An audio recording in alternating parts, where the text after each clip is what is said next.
tech. Okay, so I do things the old-fashioned way. I actually write papers and read papers, hopefully read them well. I want to begin by thanking Jerome Carson for honoring me with the privilege of the opening keynote of this conference. I am so impressed with what you have achieved here. So very, very impressed. And especially the way the program, as I've witnessed in the last 2 days, affirms student work. Your inspirational leadership, Jerome, and the way the program has moved so quickly to the cutting edge of autoethnography, something I'll be talking about in this presentation. So thank you so much for honoring me with the privilege of opening this important conference. As an American, I feel compelled at the outset to briefly open this talk with a statement about life in the United States today. In 1979, I participated in a conference honoring the life and work of the luminous anthropologist, British anthropologist, Gregory Bateson, who was one of my teachers. Bateson ended his talk by recalling a quotation from one of the Nazis at Nuremberg who had been asked, "Did you know what was happening in the death camps?" "No, I did not," he replied, "but I could have." In the United States today, millions of people do not know what is happening. That the so-called fake news is the real news. That climate change is not a hoax. That cancer research saves lives. That vaccines extend human life. That the top 1/100th of the population holds close to 40% of the total wealth. That's 1/100th. Or that undocumented immigrants contribute significantly to the tax base and economy. Someday, I'm relatively sure, many of them will be saying, "I did not know, but I could have."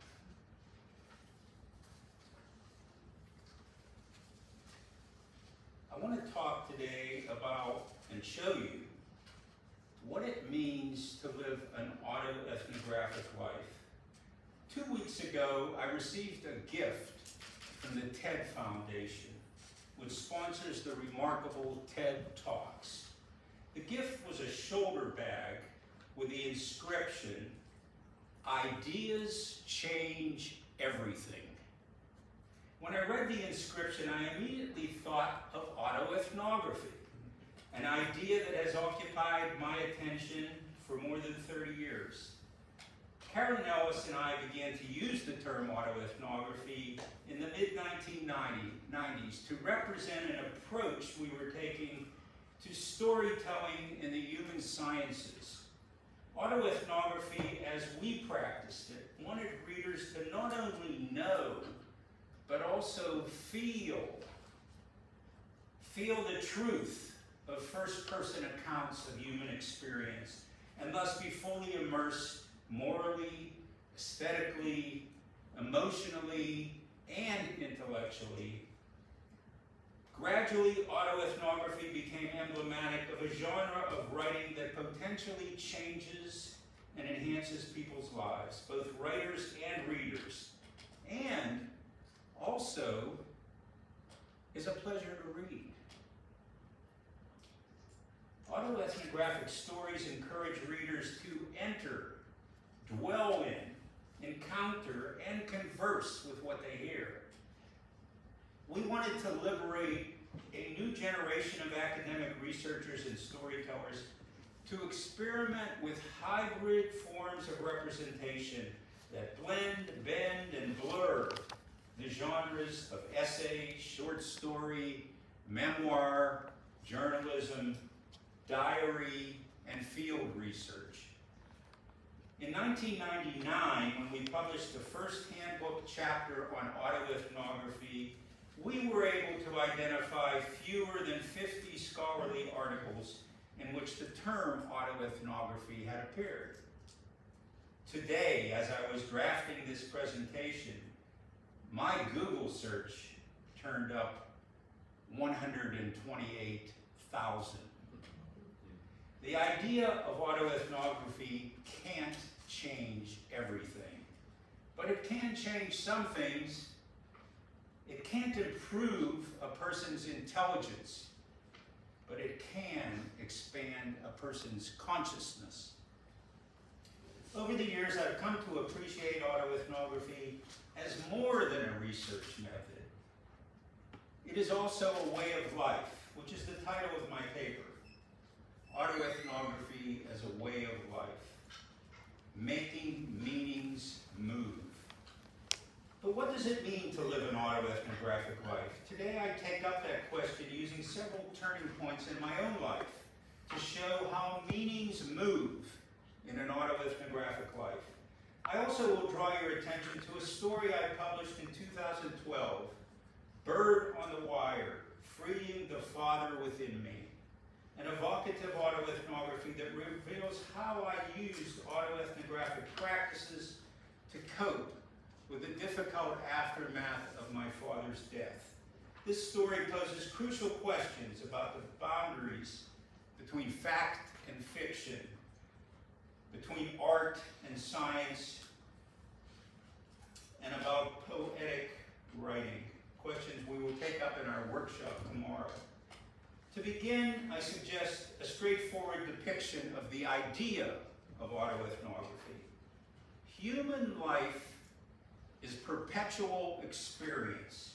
One day, perhaps unexpectedly, out of the blue, perhaps, something evokes a memory of an episode, scene, encounter, or event from your life.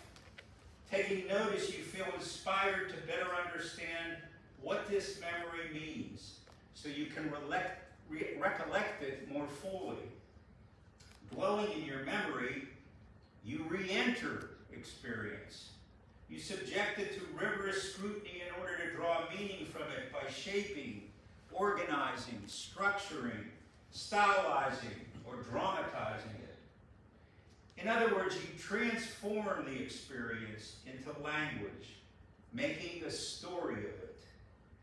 Your bracketed lived experience becomes your raw data, applying your own consciousness, vision, and voice to the data. You thematize, frame, structure, and turn it into a story that can breathe, move, arouse, and connect to other people's experience. In short, what arrives from dwelling on a past experience is knowledge from the past that you first examine thoroughly and faithfully to arrive at an interpretation of what happened. But this is only the beginning. Your autoethnographic work is far from finished. Autoethnography obliges you to shift your attention to the meticulous empirical work of interpreting what happened, to the taxing artistic work of story making, turning life into language. Let us forgo for the moment how complicated this can become and consider another conundrum we ran into in the early days of developing autoethnography. Some lived experiences are not so easily bracketed. Often students first introduced to autoethnography want to tell a story about ordeals, distress, or suffering that they are currently going through. Can such ordeals be made into a story? That's a troubling question, at least to me. Normally we think of stories as narratives with a beginning, a middle, and an ending. But what if all you have is a beginning and a middle? What if you find yourself still in the middle, unfinished, unresolved, with no moral to the story yet in mind? What then? Consider this example. In 2018, I published a story titled Living an Autoethnographic Life, Listening to Tinnitus Talk. The story focuses on how I learned to cope with the annoying and sometimes deafening sounds of tinnitus, a potentially debilitating condition that I experienced for the first time during an academic excursion to Poland and Germany. I situated my story not only in autoethnography as a research method, but also in ways of understanding autoethnography as a way of life. When I initially struggled with tinnitus, I was writing the last 2 chapters of Coming to Narrative, a personal history of paradigm change in the human sciences, a book I had been working on for 7 years. I was finding it increasingly difficult to write with the ear-piercing sounds of tinnitus rolling through my skull. Moreover, tinnitus was affecting my sleep and evoking obsessive thoughts about what my life was turning into and what it would be if I could no longer write, which terrified me. I feared that I might never be free of the roaring sounds circulating through my ears, which also were interfering with my capacity to function as a loving partner with Carolyn. It did not dawn on me at the time that I would later be writing about my attempt to cope with tinnitus. I was more worried about the ways in which tinnitus was currently interfering with life itself, now, in the moment. Originally, Carolyn and I had formulated autoethnography as a humanizing, moral, aesthetic, political, and personal form of first-person representation that not only permits but also encourages a focus on self-understanding. Now, smarting from the misery of tinnitus, I began to think about all the ways in which self-understanding potentially reaches well beyond merely academic pursuits. Autoethnography was not only a research methodology, but also a way of life. Slowly, I was beginning to grasp that autoethnography was unlikely ever to become a fulfilling research practice unless it subsequently affected the storyteller's life. In the process of writing this an autoethnographic story, the writing changes the writer. Turning an experience into a story becomes a part of the storyteller's life and moves beyond the text produced by the writer. Autoethnography moves meanings and alters self-understanding. My encounter with tinnitus revealed to me that autoethnography could function as a restorative or healing practice, a way of life. I was now seeing the important role autoethnography could play in engaging more broadly with one's ongoing life in ways that prioritize practices of reflexivity, empathy, deep conversation, and meaning-making. The idea of autoethnography as a way of life was inviting me to inhabit my experience and embrace the uncertainty that tinnitus had brought into my life. As I showed retrospectively in the story I composed, I was using autoethnography as an ethical, reflexive, and relational orientation to my life as I was living it. Autoethnography did not need to be restricted to experiences I had already lived through. It could be applied in the moment as I tried to dig myself out of a chasm of indecision, vacillation, fear, and disquiet, and move forward. My encounters with tinnitus showed me that my identity, security, and stability were not fixed. They evolve as the context of my life changed. My projects, my health, my relationships, my stage of life, and any blows of fate and loss that come my way. Don't such epiphanies come to everyone? sooner or later? Living one's life autoethnographically involves commitment to self-examination and self-understanding, not only during one's recollections, writing, or story creation process, but as a habitual way of being in a relationship. The desire to live autoethnographically with attentive self-awareness, to live a life of commitment to reflection, deep dialogue, self-creation, and expressive vulnerability is tested whenever our lives get interrupted by an unexpected significant event, when we encounter epiphanies or blows of fate. Still, applying autoethnography as a healing or therapeutic practice is easier said than done. It evokes important questions about how deeply do you really want to live? With how much empathy, care, and responsibility for others and with others? Holding to what values and with what expectations? Epiphany. Norman Denzin defined epiphany as a significant interactional experience that creates a turning point in a person's life. A major epiphany is an intense, life-shattering event that touches almost every aspect of a person's self-image and sense of direction. Epiphanies abruptly interrupt the linear progression of a life, inducing the sense that you have reached a moral juncture from which there may not be any turning back. Consider another example from my life. My PhD degree was completed in 1971. My dissertation director was one of the most knowledgeable methodologists in my field. I excelled in his research design and multivariate statistical analysis courses. Believe it. Within 5 years of my graduation, I was employed at a Research One university on the editorial board of 3 of the most prestigious groups and journals in my field, and invited to author chapters on research methodology in major handbooks and collections in the field of communication. Now, to outsiders, everything in my life appeared to be going along swell, but it was not.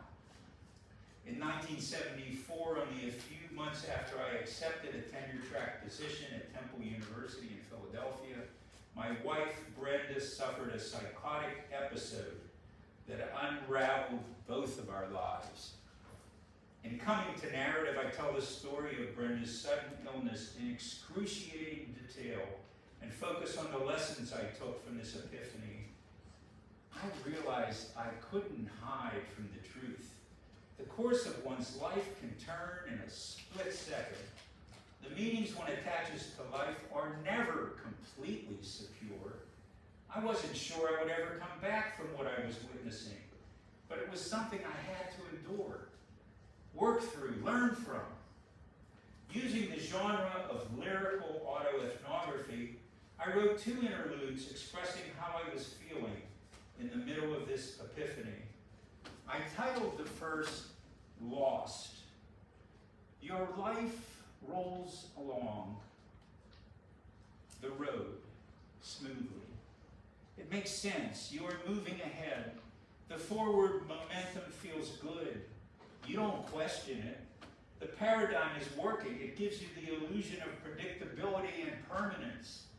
One chapter foretells the next. The story is sufficiently familiar to feel secure, sufficiently puzzling to hold interest. You think you know the plot and have a notion where it's leading. Some days you feel as if you've been here before.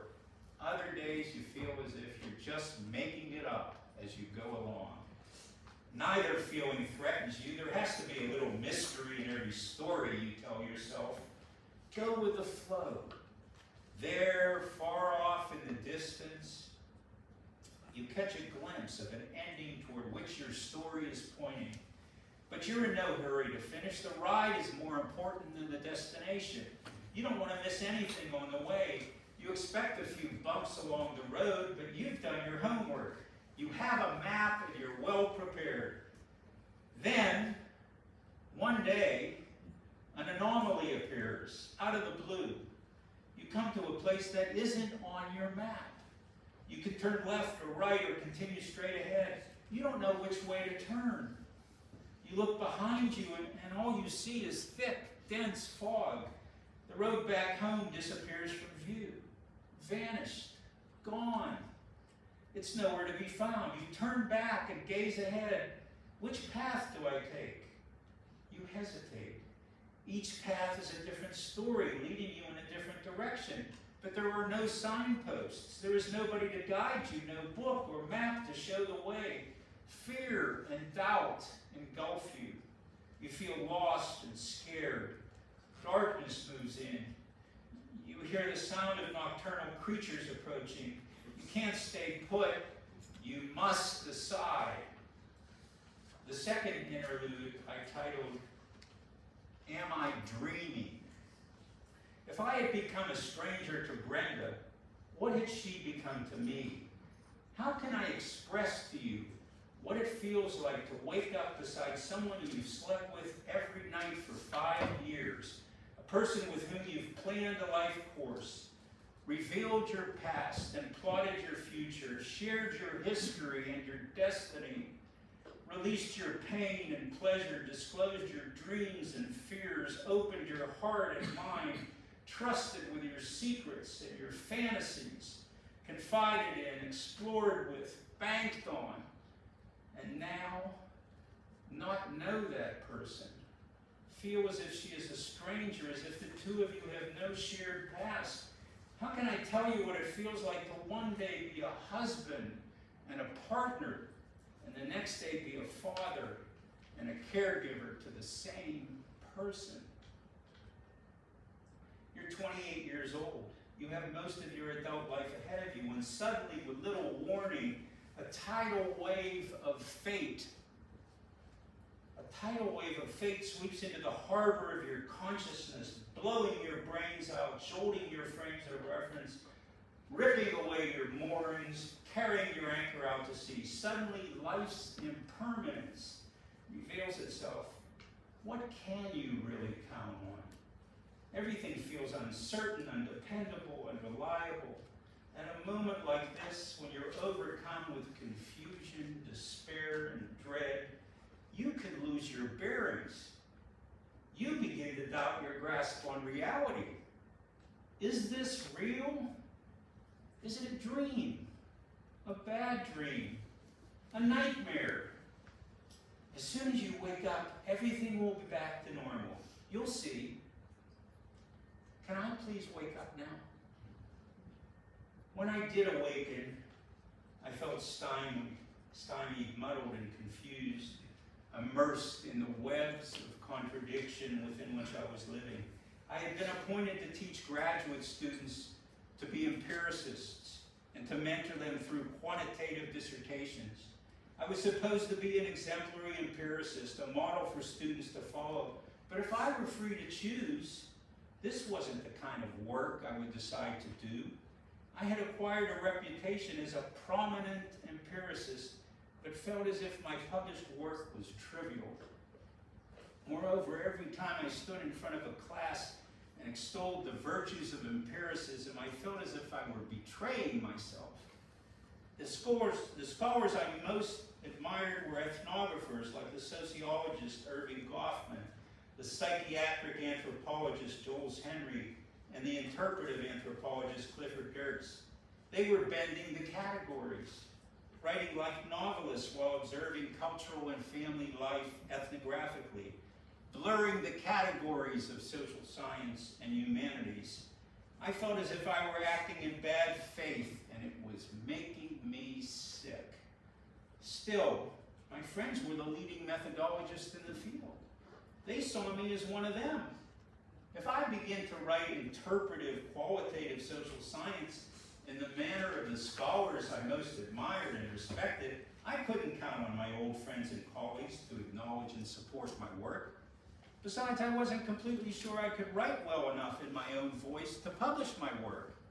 And I was constantly reminding myself of the gratitude I owed the mentors that initially influenced the direction of my work and my life, repeating my desire to choose a life to choose a life consistent with who I now took myself to be.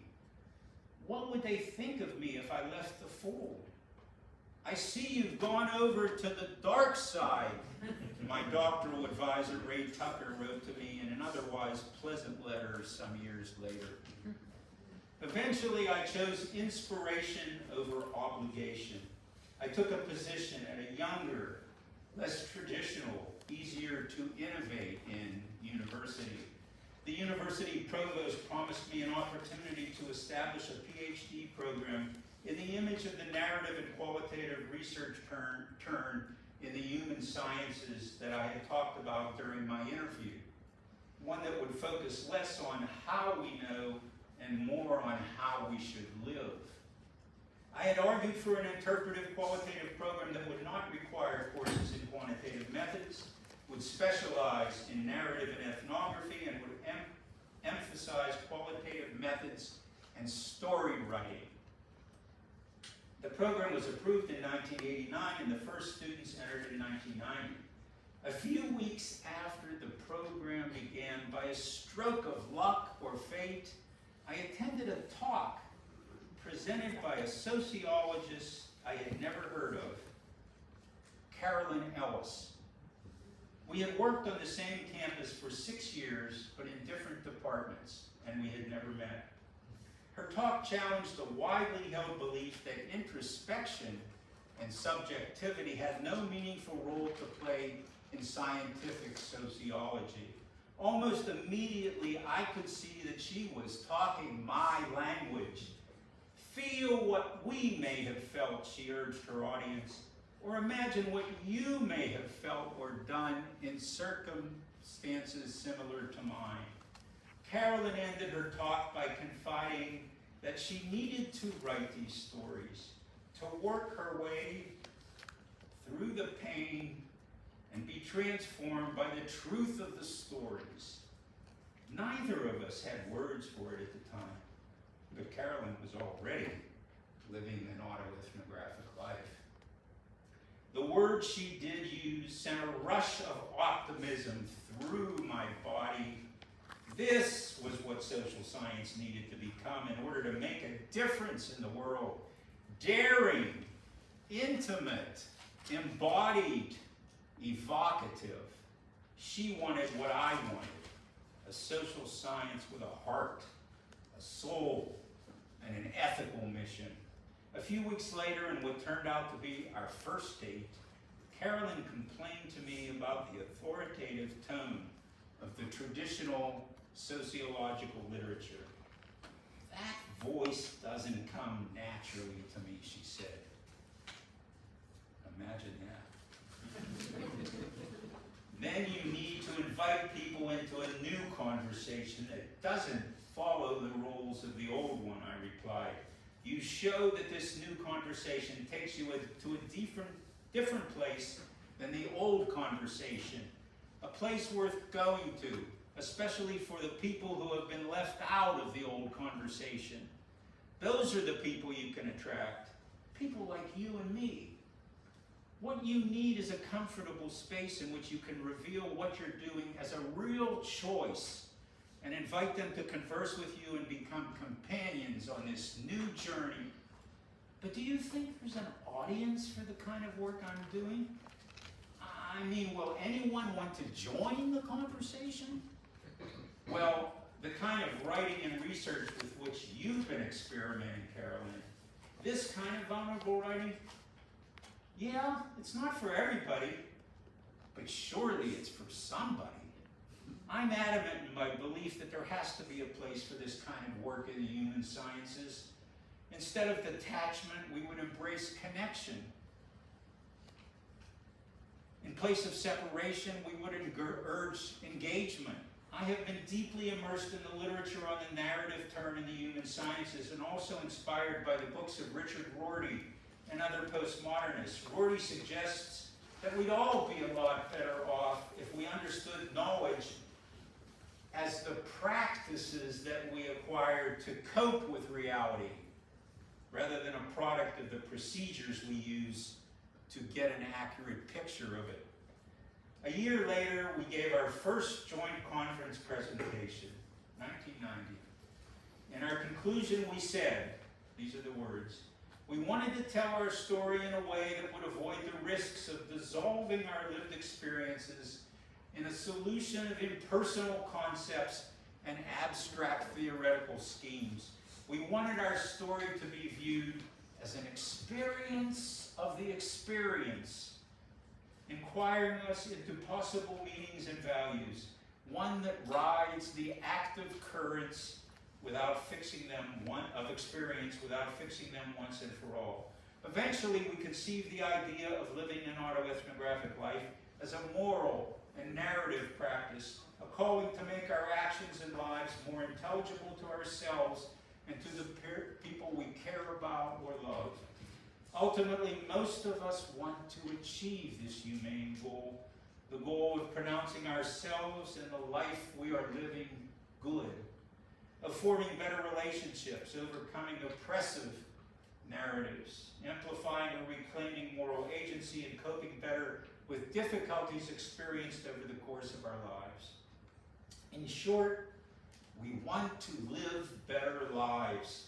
As we were working out the details of what we called evocative autoethnography, we came to better appreciate what psychologist Mark Freeman calls the priority of the other, where autoethnography seeks to move from self to others and beyond. Auto doesn't mean only for oneself. If it were only for oneself, there would be no principled reason to share it widely with others. To summarize, evocative autoethnography is a form of vulnerable writing about lived experiences that connects with and engages in ways that resonate with readers' lives. An evocative story is one that connects viscerally to readers. Stories that evoke, resonate. They take readers into something akin to a common or universal struggle. A story that evokes is a story that moves beyond itself by questioning, probing, and expressing feelings that connect to other lives, often far apart from the time and place of the story. Evocative autoethnographic stories produce moral discourse that focuses on the fullness of living with others over time in relationships immersed in difficult choices, ambiguities, contradictions, and uncertainties. These stories do work that other work in the human sciences cannot do or choose not to do. They provide a means for the reader's own moral experience. Readers can gain a sense of what actions are ethical or unethical, good or bad, right or wrong, by listening to other people's stories, connecting to them and learning from them. The writer's story does not become the reader's story, but by entering it, joining with it, thinking with it, empathizing with it, resonating with it, the reader reflexively allows the story to work on them. When a story works on a reader, the reader may not only momentarily feel what the writer felt, but also feel the truth of the story. Evocative autoethnography encourages readers to interact with the story, to plunge in using all the senses available to them, feeling the story's tensions, experiencing its dilemmas, and living in its reality for a time. When readers engage with a story this way, they allow themselves to consider the way in which the story relates to their lives and to find in this connection some truth about themselves. This makes evocative autoethnography practically indistinguishable from the broad mission of living a better life. Students in my narrative class often came to class somewhat mystified about what I wanted from them. Some would say, Professor Bochner, I don't know what I was supposed to get out of that story. I would reply, the question is not what to get out of the story. The question is how to get into it. Still, the question remains, once a reader gets into the story, what then? What do they do with it? How can we assess the degree to which an evocative autoethnography indeed is evocative? I suggest applying Foucault's decisive observation about assessing the usefulness of ideas or research projects. He says, we know what we do, we may know why we do what we do, but do we know what we do does? With that in mind, I turned to Bird on the Wire, a story I wrote and published in 2012. It's in your conference packet. If you read it, I thank you. If you didn't, I anticipate that what follows may inspire you to do so. Here is the backstory. My father died unexpectedly in 1988 while I was attending an academic convention. He was 79 years old. His death collided two worlds within me, the academic and the personal, and forced me to confront the large gulf between them. Suddenly I became aware of how impersonal and isolating academic life can feel. I began to realize that personal life often has a different shape and texture than the ways we sculpt it in the classroom and in scholarly journals. On the whole, we academics live as divided selves, separating our academic from our personal life. In 1997, I published It's About Time, Narrative in the Divided Self, a story in which I showed how troubled, abusive, and destructive my relationship with my father had been. I left home to attend college and remained on my own, detached from my parents for the next 22 years.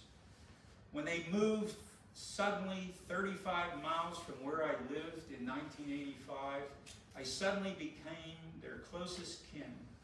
Reunited with my parents, I lamented that my father had grown old and fragile before I had the opportunity to come to terms with the fierce and violent father of my youth. For a long time I had fantasized that I would one day sit by my father's bedside, holding and stroking him when he died, as if a tender, loving touch would magically wipe away a lifetime of painful experience between a father and a son. His sudden death erased that possibility, but it didn't end our relationship, which was still alive and unresolved. I had long ago forgiven my father because, frankly, I hated hating him, hating the kind of person it made me. However, forgiving is not the same as understanding. Now that he was dead, I missed him, and I couldn't get him out of my mind. What could I do? I was hoping that narrative could save me, could save us. My father and I were not finished with each other. In 2006, I received an invitation to participate in a conference panel on the topic Fathers and Sons. As I prepared for the panel, I took pause to reflect on that earlier story, Narrative in the Divided Self, and the many responses to the story I had received over the years. Sitting alone in my home office, I found myself startled by the passage I had written, in which I expressed remorse over my fantasy of a cathartic and healing ending stolen from me by my father's sudden death. Our relationship would live on in my mind, but he was gone. We were gone, I had written. I realized at that moment that wasn't true, that we were not finished, perhaps never would be finished, but that I did not want my father's death to be the exclamation point that ended communication between us. What if he and I had created an opportunity to have that purifying conversation I had so often imagined, even rehearsed to myself? What would I have said? How would he have responded? Could one more conversation together have shaped a different memory of who we were and what we meant to each other? I closed my eyes and imagined my father entering the room. I see him in the doorway and start to rise from my chair, but he waves at me to stay seated. Then he takes the chair beside me. This was the chance I'd waited for all these years. In the video you will now see to end my presentation, a second voice also appears. The voice of artist Csaba Oszfeth, a Hungarian student artist who ran across my video, who ran across my story in a course he was taking in research methods, in a course in education. The professor had told him, I don't think this deserved to be published. I want you to critique it. And he took it home and he read it. And you'll see how it affected him. A year and a half before I met him, Csaba had been a student in that survey course. His instructor assigned his story and asked him to evaluate it. Csaba was glad to find out on his way home when he had the story in the front seat of his car that the story was only 5 pages long and he could finish it quickly. What he had not anticipated was how he would, in his words, come under the spell of the story. I believe that his experience demonstrates the potential evocative power of autoethnography. About a year after Csaba first read my story, he gave me a gift, a mosaic art piece he had made that he titled Bird on the Wire.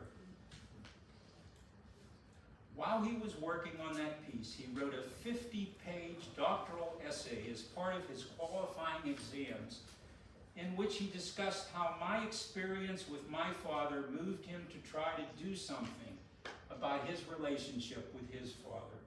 As he put it, and I love these words, I entered through art's words into my past. That may be the most efficient description I have ever heard of what we mean by the evocative power of autoethnography, a convincing answer to Foucault's question. As I end with this video, as you plunge into the depths of my story and Csaba's, do you find yourself within your own story? Can you imagine a conversation you wish you could have with some other person, one with whom you may have lost connection? Might you still have this conversation?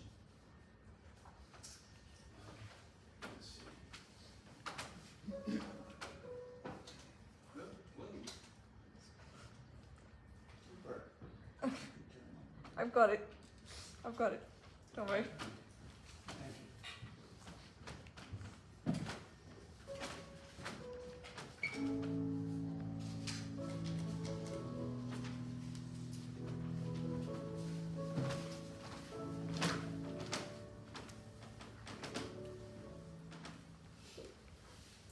In 2012, I published Bird on the Wire, Freeing the Father Within Me, a story of memory and mourning in the aftermath of my father's sudden death in 1988. As a child, I had experienced my relationship with my father as traumatizing and destructive. Although both of us may have wanted to settle our differences, we never managed to find each other. Near the end of his life, I awoke to the reality that my father had grown old and fragile.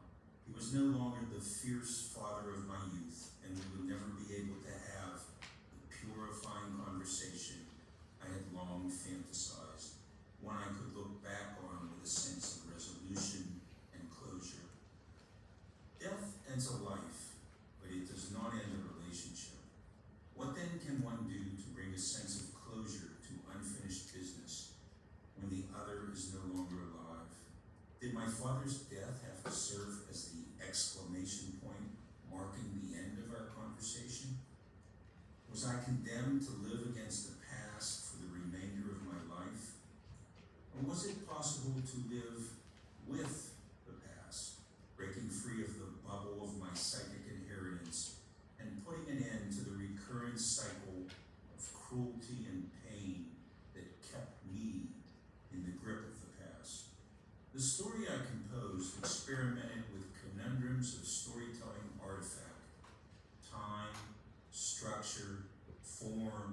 and the interface of imagination and memory.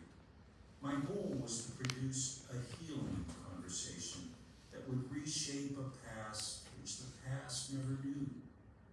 Not to question the validity of my father's being or my own, but rather to find a way into ours. I took my inspiration from Leonard Cohen's apt lyrical expression. It was the shape of our love that twisted me. Still, it would be a mistake to look at Bird on the Wire as a narrative that is focused singularly on my subjectivity. For the entire course of my academic and much of my personal life, I have been fascinated by and obsessed with the complexities of relationship, especially vulnerability, intimacy, compassion, and cruelty, the lexicon of relationship. Early on, Carolyn Ellis and I urged using personal narrative to foster a continuing experiencing of experience. What makes autoethnography evocative is the way we put readers in the position of experiencing an experience that can reveal to them not only how it was for us, the writers, but how it could be or once was for them, the readers. We make it possible to see the other in themselves and themselves in the other. This is why I consider evocative autoethnography a poetic practice, because poetics renders language a medium for experiencing experience. Every autoethnography is a work of memory and a work of storytelling. The story I compose deliberately confounds the borders between fiction and nonfiction, exposing the ways in which nonfiction involves imagination and fiction relies on autobiography. It is a work of both story and theory, insofar as I write through these forms while tacitly writing about them. If I could make my story connect viscerally to readers, they would be inclined to move seamlessly back and forth between my experiences with my father and their experience with theirs, diverting their attention away from the form. Caught up in a story of events that seem real, they would move with me into these events, suspending distinctions between the actual and the real. They would feel the truth of the story in the bowels of their own lived experiences with one parent or another. So this is what I was doing, or at least what I thought I was doing, what I wanted to do. And this is where Csaba Ospeth, my co-collaborator, enters the story. I did not meet Csaba until several years after Bird on the Wire was published, and he, as much as anyone I've known, has made me mindful and attentive to the effects, to what can be evoked by the self-reflexive poetics of autoethnography. We know what we think, observed Foucault. We think we know what we do, but do we know what we do does?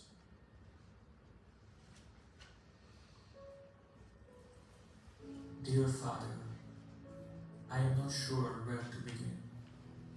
Perhaps human relationships are without beginnings and without endings. I still wonder, where does life start? Where does it end? Did my life start with my first breath?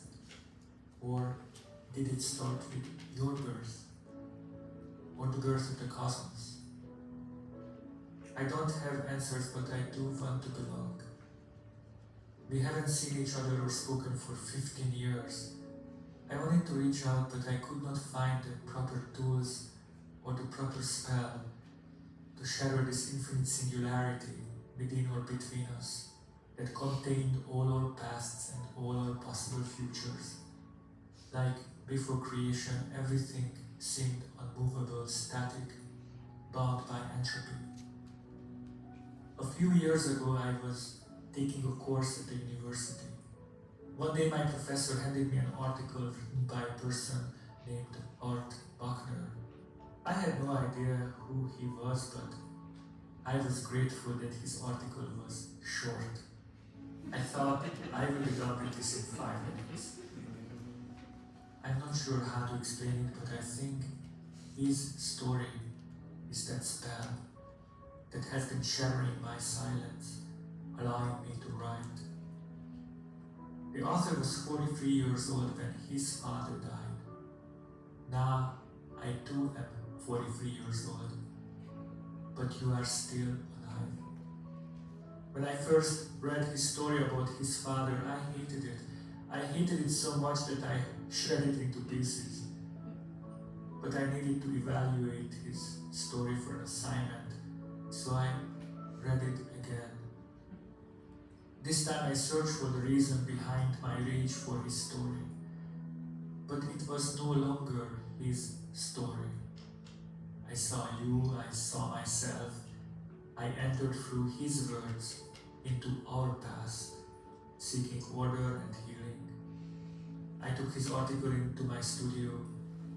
I carefully cut it into small pieces like you did it with my food when I was little. I took a jar of broken glass and for many days and weeks I worked on something. That photo in this envelope is of the piece I made. It's like a mosaic containing his words, my time, our cuts and bruises, some blood, and you. I was moved by a story. I was put into motion again, and these words are like a soaring comet, a rocket more like, reaching the horizon of your night. Please, look up and see this inflamed messenger as an invitation, the beginning of our purifying conversation. Love your son.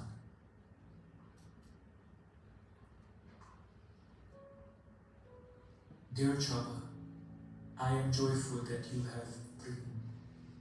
I waited for a few months with my reply, as I also needed to carefully reflect on your words. I love your artwork, and I'm also beginning to recognize myself in it. I am an old man now. I can't believe that I turned 70 this year. My days seem to pass by faster and faster, and I wonder what causes this acceleration. I feel weaker, and it is harder and harder to move my body each day. You wrote about the father-son relationship.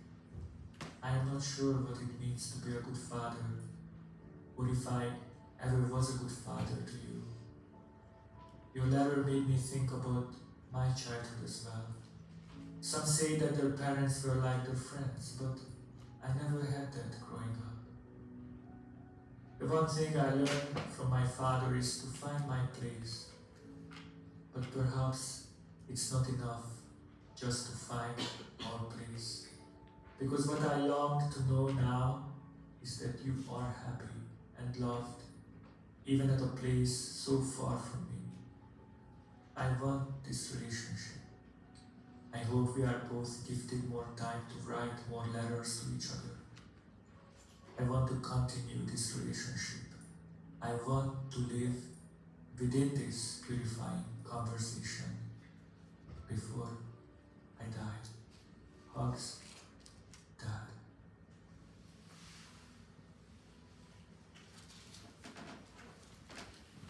Thank you very much.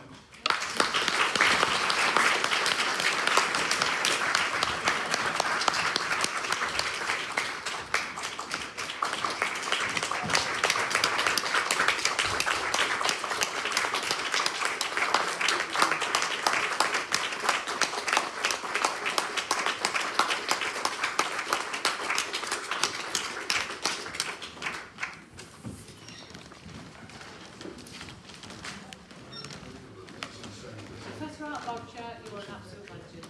Thank you very much. And this year with the Autoethnography, mental health and multidisciplinary perspectives. Art culture.